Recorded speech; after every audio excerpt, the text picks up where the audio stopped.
slash, just type this, youtube.com/NAKILE. That'll bring you to all my videos I've made. I have several more. So if you're interested, you can go and check that out. By the way, that is the video that I did get in trouble with for having sexual innuendos, which don't exist. Don't worry, I actually didn't get in any trouble in the end. They realized they were being dumb and let me get second. Okay, moving on. Here's my room. After that, yep. Okay, here's my bed. I never make. I kind of just throw the sheet over it, make it look pretty, sort of. Works for me, that's all I care about. I have a chair here that I don't use. That's just for decoration, I guess. This is my computer. It's my little electronic child because I use it all the time. I do pretty much everything on it. Some more crap I don't use because shelves look dumb with nothing on them.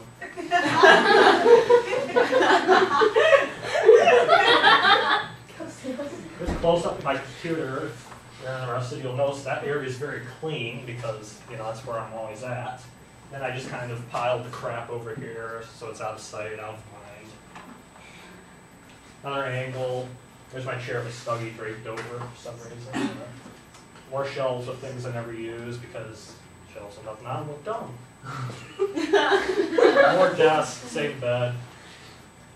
You get the general idea. This television actually doesn't work. I have it there because I don't want to get rid of it because entertainment unit without television and it just wouldn't look right to me. And you'll notice there's a Nintendo there, which I never played because the television doesn't work. If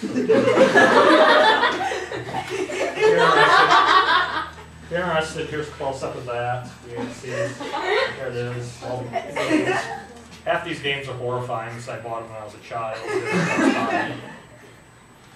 Oh, they ripped them off so badly back then. Double Dragon. Okay, so we covered my movies.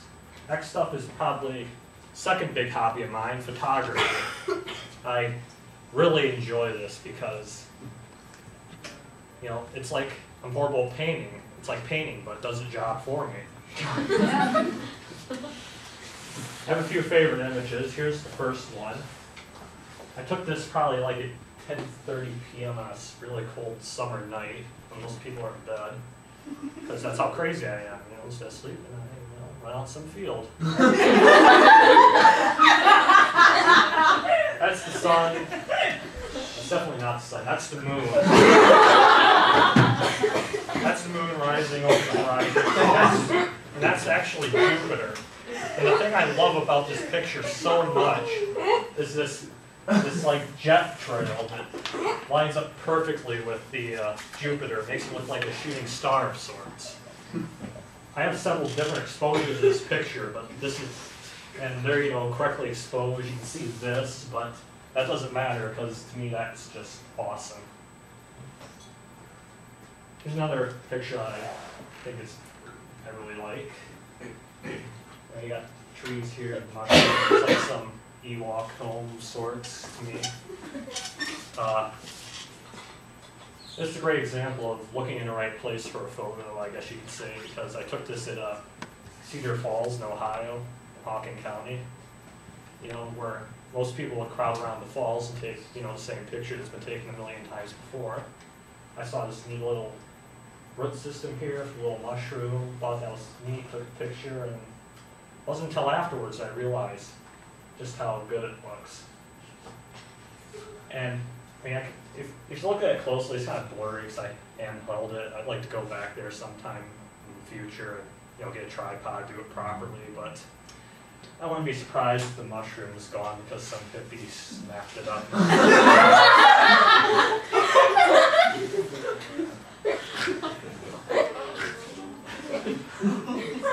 There's a picture.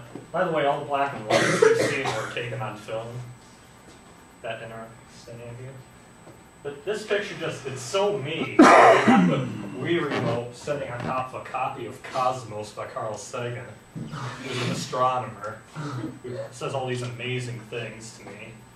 That book's almost like my Bible, I guess you could say. It's so good, and I love reading it, and it just opens my mind on humanity and the universe. Which leads me to my next thing. This is Earth, obviously. But I think what people don't realize when they see pictures like this is that is us. That is everything we've ever known as a species. All the wars we fought, all the things we discovered, all the air we've ever breathed was done on that planet. And here we are, abusing it, not treating it correctly. And probably one of my most, no, I obviously didn't take the next image I'm going to show. This is taken by Voyager 1, about 4 billion miles away, before it left the solar system in 1990. And if you can't tell, that right there, that little pixel, is Earth. That's us. This small speck of dust in this huge universe of ours. Think of all the wars fought by those generals and all those emperors just so they become the temporary rulers of the state. This is a quote by Carl Sagan, by the way, because he's awesome. Think of all the hatred, the misunderstanding, all the like I said, all the wars fought. All the hatred of the people on one side of this pixel, those on the other, their misunderstandings, and how destined they were at one point to kill one another. It's almost like a stage in this cosmic realm when you think about it. There's us, and here's this space, and you can, if there is intelligent life out there, and I know there is, I just can't prove it, because there's 400 billion stars in our galaxy. You can't not tell me that one of those have life. And I can't help but laugh and think there's a species out there more advanced than ours that looks at us on this planet and laughs. That's why we haven't been contacted, I think, because we're just a bunch of crazy people fighting wars over little nothings. I don't believe what you believe. Let's kill each other. That's pretty much all it's about. And I just think this image underscores our responsibility to ourselves as a species to treat each other with respect. And more importantly, treat the pale blue dot, as this image is called, with even more respect. Because in the entire universe, it is the only home we've ever really known. Thanks. Cool.